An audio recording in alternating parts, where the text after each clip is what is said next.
जीवन में कई बार हम बड़ी बड़ी परेशानियों से यूं निकल जाते हैं मानो ऐसा लगता है कि कोई है जो हमारा साथ दे रहा है। और देखिए उसी अदृश्य शक्ति को हम परमात्मा कहते हैं। नमस्कार दोस्तों, आज के वीडियो में करेंगे हम 18 जुलाई के सभी महत्वपूर्ण करंट अफेयर पे। देखिए आज की वीडियो में टोटल हम 11 मोस्ट इंपॉर्टेंट प्रश्नों पर चर्चा करेंगे और साथ में इनसे जुड़े जितने भी स्पेशल फैक्ट हैं उन पर पूरे डिटेल में चर्चा करेंगे। और इस वीडियो के लास्ट में आपसे 5 प्रश्न पूछाएंगे, तो आपको इन पांचों प्रश्नों के जवाब देने हैं, तो शुरू से लास्ट तक वीडियो बना रहिए। और इस वीडियो को पूरा देखने के बाद आप इसकी पीडीएफ फाइल जो है उसको भी डाउनलोड कर सकते हैं। इसकी लिंक डिस्क्रिप्शन बॉक्स में मिल जाएगी। और देखिए आप जो है इस पीडीएफ को जो है हमारे टेलीग्राम चैनल से भी डाउनलोड कर सकते हैं, वहाँ पे भी इसकी लिंक मिल जाएगी। और साथ में आप 2019 का और 2020 का, ठीक है, सारा पीडीएफ फ्री में डाउनलोड कर सकते हैं। इन सभी की लिंक डिस्क्रिप्शन बॉक्स में दी गई है। तो ये सारे पीडीएफ को डाउनलोड कर लीजिए और आगामी परीक्षा में सफलता हासिल कीजिए। और देखिए जो लोग नए हैं वो चैनल को सब्सक्राइब करके बेल आइकन जरूर प्रेस कर देंगे और वीडियो को लाइक और शेयर भी कर दीजिएगा। देखिए आज का पहला प्रश्न है कि हमारा हाल ही में किस राज्य में गर्भवती महिलाओं के लिए कोविड टीकाकरण अभियान मात्र कवचम शुरू किया गया। देखिए मात्र कवचम नाम के इस कोविड टीकाकरण अभियान को केरल की राज्य सरकार ने शुरू किया है। और देखिए जो आपका ये अभियान है मात्र कवचम, इसके अंतर्गत जितने भी सरकारी अस्पताल होंगे वहाँ पर जो गर्भवती महिलाएं होंगी तो इनकी स्पॉट पंजीकरण किया जाएगा। इनका मतलब ये तुरंत वहाँ पे पहुँचेंगी स्वास्थ्य केंद्र पे और उनका तुरंत पंजीकरण किया जाएगा और इनको तुरंत कोरोना की वैक्सीन दे दी जाएगी। तो ये टारगेट है मात्र कवचम अभियान का। इसको केरल की सरकार ने शुरू किया है और केरल के मुख्यमंत्री कौन है? पिनराई विजयन। केरल के राज्यपाल का नाम है आरिफ मोहम्मद खान और केरल की राजधानी क्या है? तिरुवनंतपुरम। दूसरा प्रश्न कि भारत की पहली पॉड टैक्सी कहां पर चलाई जाएगी। देखिए जितने भी फर्स्ट इवेंट होते हैं या फिर कोई भी घटना पहली बार होती है या फिर कुछ यूनिक चीज़ें जो पहली बार घटित होती हैं वो एग्जाम के लिए मोस्ट इंपॉर्टेंट होती हैं, तो इसको भी आप जो है मोस्ट इंपॉर्टेंट टैग कर लीजिएगा। भारत की जो पहली पॉड टैक्सी है ये चलाई जाएगी नोएडा एयरपोर्ट जेवर और फिल्म सिटी के बीच में। आपको बता दूं जो पॉड टैक्सियाँ होती हैं कुछ इस प्रकार से दिखती हैं और इसमें जो है प्रति कार में जो है 4 से 6 यात्री बैठ सकते हैं। और आपको बता दूं ये जो है महत्वपूर्ण परियोजना जो आपकी स्टार्ट की गई है पॉड टैक्सी वाली, तो ये परियोजना फिल्म सिटी और नोएडा अंतर्राष्ट्रीय हवाई अड्डे के बीच में मौजूद आवासीय और औद्योगिक क्षेत्रों को सुगम कनेक्टिविटी प्रदान करेगा।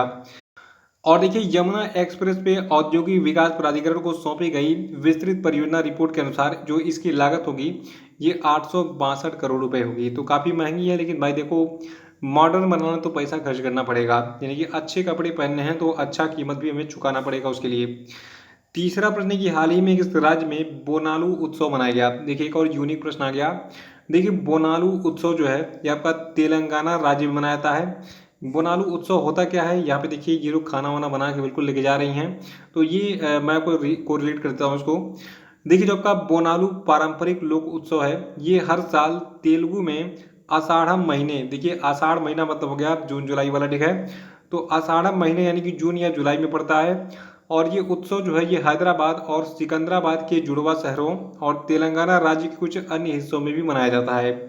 देखिए 2014 की बात है। देखिए 2014 में तेलंगाना राज्य जो है स्थापित हुआ था। तो 2014 में तेलंगाना राज्य के गठन के बाद जो वहाँ के पहले मुख्यमंत्री बने थे के चंद्रशेखर राव, उनके नेतृत्व वाली सरकार के द्वारा इसी बोनालू उत्सव को जो है तेलंगाना का राज्य उत्सव भी घोषित किया गया था।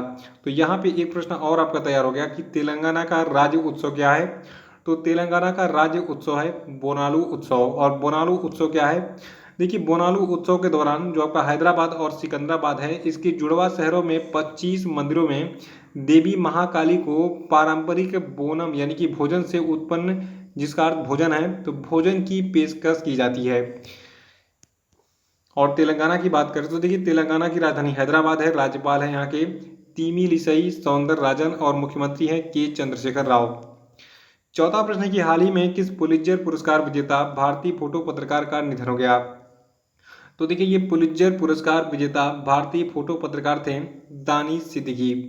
देखिए हाल ही में इनका निधन हुआ है 13 जुलाई 2021 को अफगानिस्तान के कांधार प्रांत के स्पिन बोर्डक जिले में अफगान सैनिकों और तालिबान के बीच में लड़ाई की रिपोर्टिंग करते समय। और ये जो अंतर्राष्ट्रीय समाचार एजेंसी है राइटर्स, ठीक है, तो राइटर्स में काम करते थे कौन? दानिश सिद्दीकी। और दानिश सिद्दीकी जो है इन्होंने 2018 में राइटर्स समाचार पत्र एजेंसी के साथ फोटोग्राफर के रूप में काम करने वाले 6 अन्य लोगों के साथ प्रतिष्ठित पुलित्जर पुरस्कार प्राप्त किया था।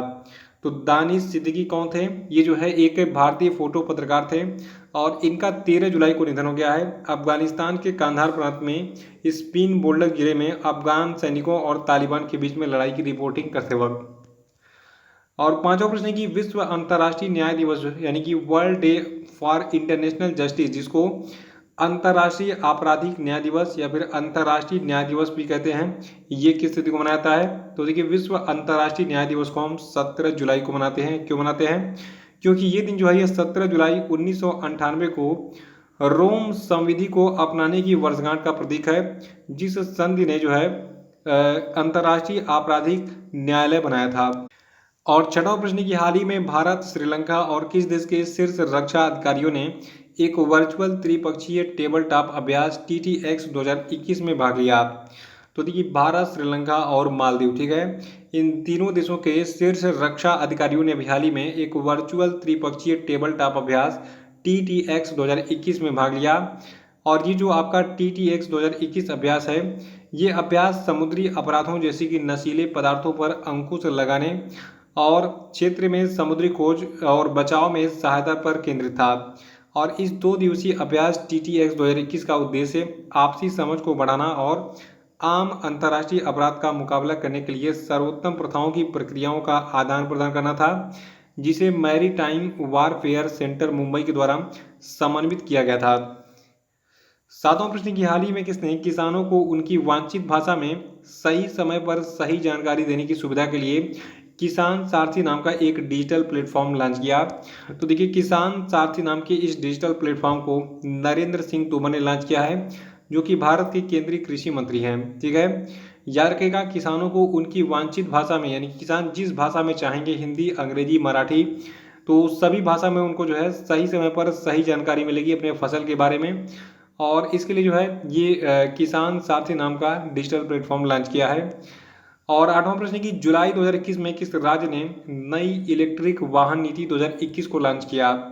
तो देखिए, अभी हाल ही में महाराष्ट्र ने जो है नई इलेक्ट्रिक वाहन नीति 2021 को लॉन्च किया है। देखिए, इससे पहले गुजरात ने भी जो है इलेक्ट्रिक वाहन नीति को लॉन्च किया था और दिल्ली की सरकार ने भी जो है इलेक्ट्रिक वाहन नीति लॉन्च किया था। देखिए, इलेक्ट्रिक वाहन जो है इसको क्यों प्रमोट किया जा रहा है? क्योंकि देखिए, पेट्रोल काफ़ी महंगा हो चुका है, ग्लोबल वार्मिंग की समस्या भी है, एयर पॉल्यूशन बढ़ता जा रहा है दिन ब दिन। तो इसीलिए भारत सरकार चाहती है कि इलेक्ट्रिक वाहन को बढ़ावा दिया जाए और भारत सरकार के साथ साथ जो राज्य सरकारें हैं ये भी कोऑपरेट कर रही हैं। तो महाराष्ट्र की सरकार ने क्या किया है, नई इलेक्ट्रिक वाहन नीति 2021 को लॉन्च किया है। देखिए, महाराष्ट्र के जो पर्यावरण मंत्री हैं, इनका नाम है आदित्य ठाकरे, जो कि महाराष्ट्र के मुख्यमंत्री उद्धव ठाकरे के बेटे हैं। तो आदित्य ठाकरे के द्वारा घोषित जो आपका नई इलेक्ट्रिक वाहन नीति 2021 है, तो इसका उद्देश्य है भारत में बैटरी इलेक्ट्रिक वाहनों को अपनाने में तेजी लाना। और ये जो नीति है, ये नीति महाराष्ट्र में पेश की गई इलेक्ट्रिक वाहन नीति 2018 की नीति का संशोधन है और इसको महाराष्ट्र को जो है भारत में बैटरी से चलाने वाले इलेक्ट्रिक वाहनों का सबसे बड़ा उत्पादक बनाने के उद्देश्य जो है पेश किया गया है। और देखिए, जो आपका इलेक्ट्रिक वाहन नीति 2021 होगा, इसका लक्ष्य 2025 तक सभी नए वाहनों के पंजीकरण में इलेक्ट्रिक वाहनों का 10% हिस्सा बनाना है।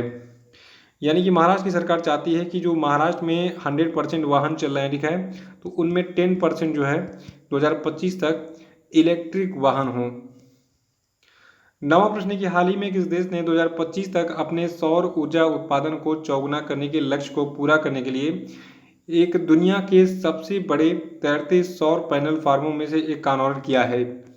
तो देखिए, सिंगापुर ने अभी हाल ही में 2025 तक जो है अपने सौर ऊर्जा उत्पादन को चौगुना करने के लक्ष्य को पूरा करने के लिए दुनिया के सबसे बड़े तैरते सौर पैनल फार्मों में से एक का अनावरण किया है सिंगापुर में। और ये परियोजना जो सिंगापुर में शुरू की गई है, ये 45 हेक्टेयर साइट पर 1,22,000 सौर पैनलों से स्थापित किया गया है। और ये सौर पैनल फार्म जो है ये सालाना 32 किलोटन कार्बन उत्सर्जन को कम करने में मदद कर सकता है, जो कि सड़कों से 7,000 कारों को हटाने के बराबर है। सिंगापुर की बात करें तो सिंगापुर की मुद्रा क्या है? Singapore dollar. राजधानी है सिंगापुर। पीएम है यहाँ के ली सियन लुंग।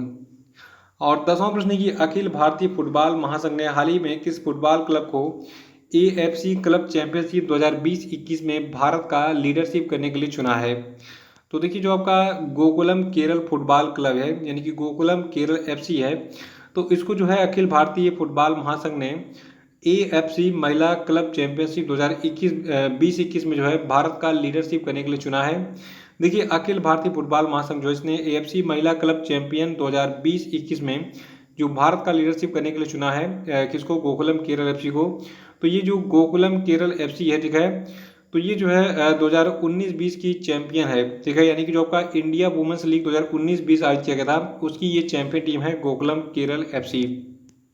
एफसी का मतलब फुटबॉल क्लब ठीक है।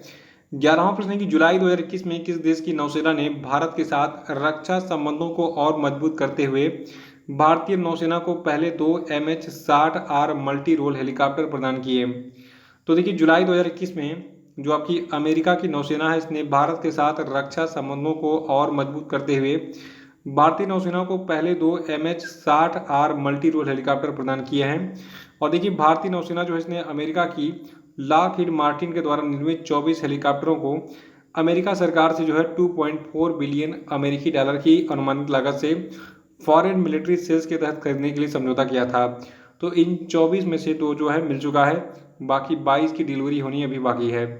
देखिए भारत की जो कैबिनेट है इसने तत्कालीन अमेरिकी राष्ट्रपति डोनाल्ड ट्रंप की यात्रा के दौरान जो है फरवरी 2020 में अमेरिका से इन MH-60R मल्टी रोल हेलीकॉप्टरों की खरीद को जो है मंजूरी प्रदान की थी, मतलब समझौता किया था उस समय। तो अब ये डिलीवरी होनी स्टार्ट हो गई है, 24 में से 2 मिल चुके हैं, 22 अभी बाकी है। ये हेलीकॉप्टर कुछ इस प्रकार से दिखते हैं और इसके मिलने से जो है भारतीय नौसेना मजबूत होगी काफ़ी। तो ये थे आपके आज के सभी महत्वपूर्ण करंट अफेयर। और अब हम बात करेंगे आज के सभी क्वेश्चन अपडेट पे। देखिए आज क्वेश्चन अपडेट का पहला प्रश्न है कि हाल ही में किस रेलवे स्टेशन का नाम बदलकर बनारस रख दिया गया, बताइए। और देखिए बनारस जो है, बनारस का नाम बनारस क्यों पड़ा इसको बताइए, कल मैंने आपको बताया था। दूसरा प्रश्न कि किस व्यक्ति को राज्यसभा में सदन का नेता नियुक्त किया गया है, इनका नाम बताइए। नहीं पता तो आप कल का वीडियो देखिए उसको रिवाइज कर डालिए, क्योंकि ये प्रश्न रामबाण है, बिल्कुल 100% एग्जाम में पूछा जाएगा। तीसरा प्रश्न आप लिखिए जुलाई 2021 में प्रधानमंत्री नरेंद्र मोदी ने किस स्थान पर रुद्राक्ष सम्मेलन केंद्र का उद्घाटन किया, बताइए। चौथा प्रश्न आपके लिए कि हरियाणा के किस शहर में भारत का पहला अनाज एटीएम खोला गया है, बताइए। और पांचवा कि हाल ही में शाहरुख खान एवं संजय दत्त के बाद किस भारतीय को दुबई ने गोल्डन वीजा जारी किया, बताइए। और अब हम बात करेंगे कल के पूछे गए सभी क्वेश्चन के सही उत्तर का। पहला प्रश्न था कि विश्व युवा कौशल दिवस कब मनाता है, तो इसको हम 15 जुलाई को मनाते हैं। और दूसरा था किस व्यक्ति को राज्यसभा में सदन का नेता नियुक्त किया गया है, तो देखिए पीयूष गोयल को राज्यसभा में सदन का नेता बनाया गया है। तीसरा था कि भारतीय टीम के पूर्व क्रिकेटर वसीम जाफर को आगामी घरेलू क्रिकेट के लिए निम्न में से किस राज्य की सीनियर टीम का मुख्य कोच बनाया गया है, तो देखिए ये राज्य आपका उड़ीसा है। और चौथा था कि इजराइल में दूतावास खोलने वाला पहला खाड़ी देश कौन बना, तो देखिए ये खाड़ी देश आपका यूनाइटेड अरब अमीरात है। और पांचवा था कि हाल ही में केंद्र सरकार ने केंद्रीय कर्मचारियों का महंगाई भत्ता 17% से बढ़ाकर कितना कर दिया है, तो इसको 28% कर दिया है। तो इसी के साथ ये वीडियो समाप्त होता है। वीडियो को लाइक और शेयर जरूर कर दीजिएगा, जो लोग हैं वो चैनल को सब्सक्राइब कर लेंगे।